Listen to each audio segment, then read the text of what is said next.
Welcome back to the deep dive. Today we're jumping into something really significant that's been all over the news.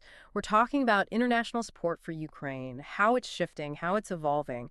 And the big question we want to dig into is, why did the U.S. aid, which seems so constant, suddenly hit pause? Specifically the weapons. And, what does that actually mean for Ukraine? We're basing our discussion today on the analysis in Ukraine's precarious support, a shifting global landscape. Okay, let's unpack this. Yeah, it's a really crucial time to get into the details here, the nuances of what's happening globally. Our goal really for this deep dive is to understand why this aid pause happened and also look at NATO support. What are the limits there? And maybe, just maybe, why Ukraine might need to think about a future where it relies a bit less on outside help. And just to be clear, as always, we're sticking to the facts here, the implications from the source material. We're not taking sides or pushing any specific view. Absolutely. Impartiality is key. So let's start with the immediate news, the thing that sparked a lot of this discussion. Early July 2025, the U.S. stopped sending some really key weapons to Ukraine. We're talking Patriot missiles, those vital air defense systems, guided rockets, artillery shells. These are critical items, not small change. So what was the official reason? What did the White House actually say? Well, the main reason they pointed to was their own weapons stockpiles running low. There's apparently a Pentagon review led by Elbridge Colby. He's the Undersecretary of Defense. And it basically found that the U.S.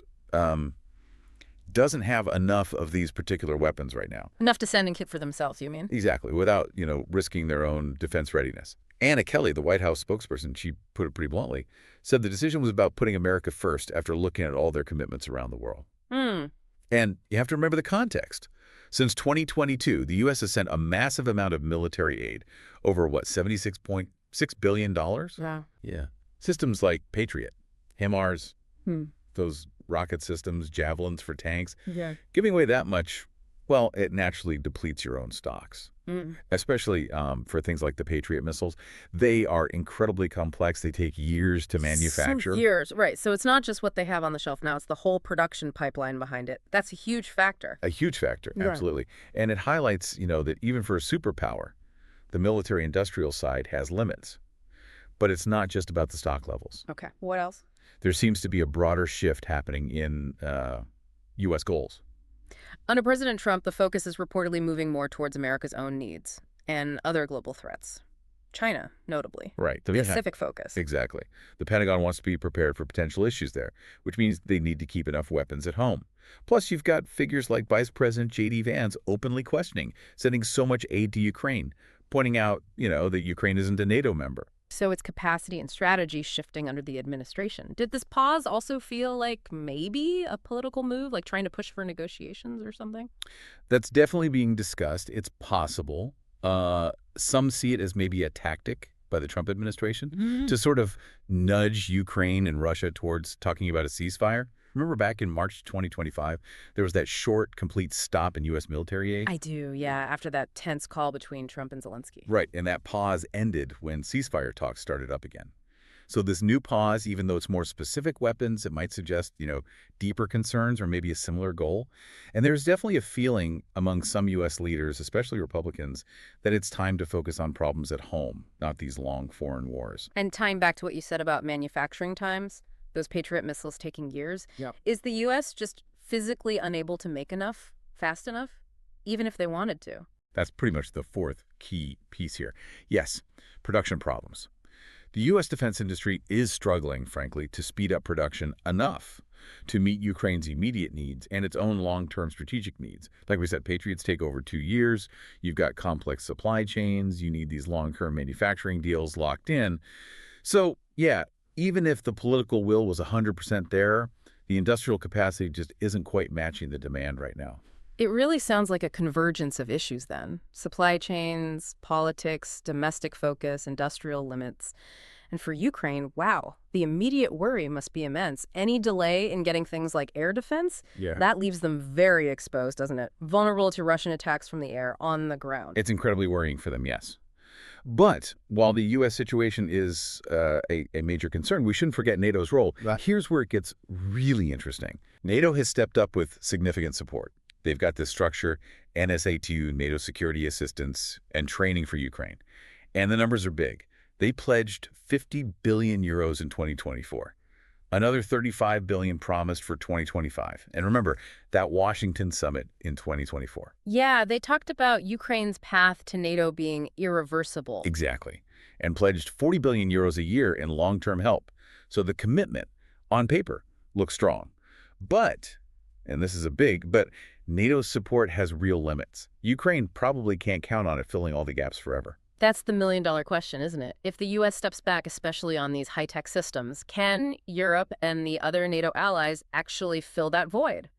Or are they hitting their own limits? Well, the short answer is probably not entirely. The first big limitation is just how much everyone relies on the U.S. The U.S. provides something like 20% of Ukraine's weapons overall. But that includes things like Patriot missiles, these critical systems that Europe just doesn't make in the same way or quantity. So even if Europe gives more money, they can't just conjure up patriots. Right. Europe actually gave more aid financially than the U.S. in 2024, about 72 billion euros, which is huge. But they don't have the factories ready to suddenly pump out, say, long-range rockets or the most advanced air defenses at the scale needed. If the U.S. really pulls back significantly, Europe would find it very, very difficult to compensate for those specific capabilities. So it's not just the total dollars or euros, it's the specific type of equipment and the sheer industrial scale the U.S. brings. Precisely. Then there's the second limitation, getting all 32 NATO members on the same page. Consensus. Always tricky. Always tricky. You've got countries like, say, Hungary or Turkey, who haven't been as enthusiastic about helping Ukraine all along. Then you have others, maybe Germany or France, facing their own budget pressures at home, pressure to spend on their own militaries first. Without that single driving leadership like the U.S. often provides, it's just harder for NATO as a group to react quickly and cohesively to, replace a gap left by the Americans. And you mentioned Europe's own factories. Even if the political will was totally unified, can they physically produce this stuff fast enough?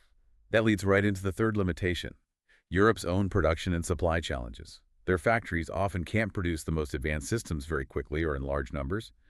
Take air defense again, the SAMPT system, used by France and Italy. It's good, but it's just not considered as effective against ballistic missiles as the U.S. Patriot. So a capability gap there, too. A definite capability gap. And beyond just the weapons themselves, NATO relies heavily on the U.S. for other things, too. Critical stuff like intelligence sharing, satellite data. If the U.S. reduces its overall involvement, that kind of support might also decrease. So NATO's commitment is real, but its ability to act fully independently of the U.S., especially for these high-end needs, is constrained.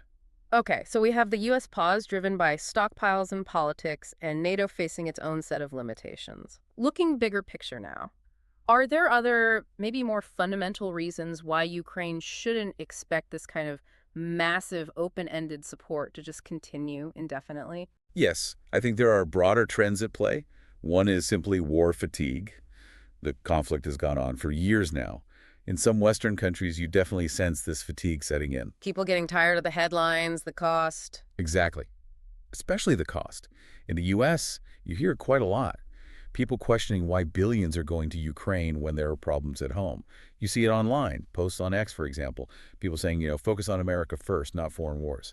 That's understandable, the domestic pressure, but I guess the counter-argument is always about the long-term cost of inaction, right? Deterrence and stability. Absolutely. That's the strategic debate constantly happening, which ties into the second factor, focus shifting to other threats.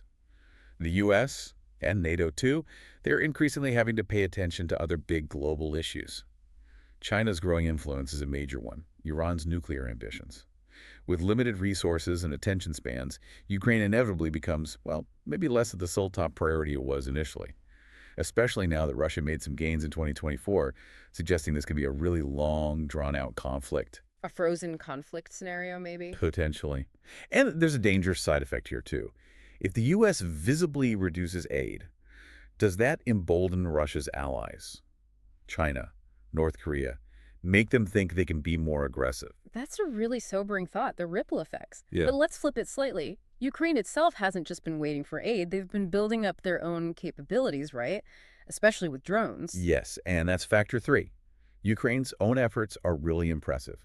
They're reportedly producing something like 55% of their own military gear now. 55%, that's huge. It is. Especially in drone technology, they've become incredibly innovative. And that definitely helps reduce their reliance on Western aid for certain things. But, and this is important, that progress, while great, doesn't replace the need for those advanced systems we talked about. Patriots, long-range missiles. Ukraine can't build those themselves right now. So self-reliance helps, but it doesn't solve the high-end problem. Correct. And ironically, some Western countries might look at Ukraine's growing domestic production and think, okay, maybe they could do more on their own now, potentially justifying sending less aid. A double-edged sword. And what about the underlying fear? The fear of this whole thing escalating into a wider war with Russia, a nuclear power. Is that still a major factor? Oh, absolutely. Yeah. That's the fourth factor. Oh. And it's always lurking in the background. The fear of a bigger war. There's a real nervousness in some NATO capitals. Providing Ukraine with too advanced or maybe too offensive weapons, could it trigger a direct clash with Russia? The red lines. Exactly. You see it in the rules they've already imposed, right? Don't use Western weapons to hit targets deep inside Russia proper. That's all about managing escalation. So if the U.S. pulls back, you might see other countries become even more cautious. They might hesitate to fill the gap, fearing they'll be seen as the ones provoking Moscow directly. Okay, putting all these pieces together.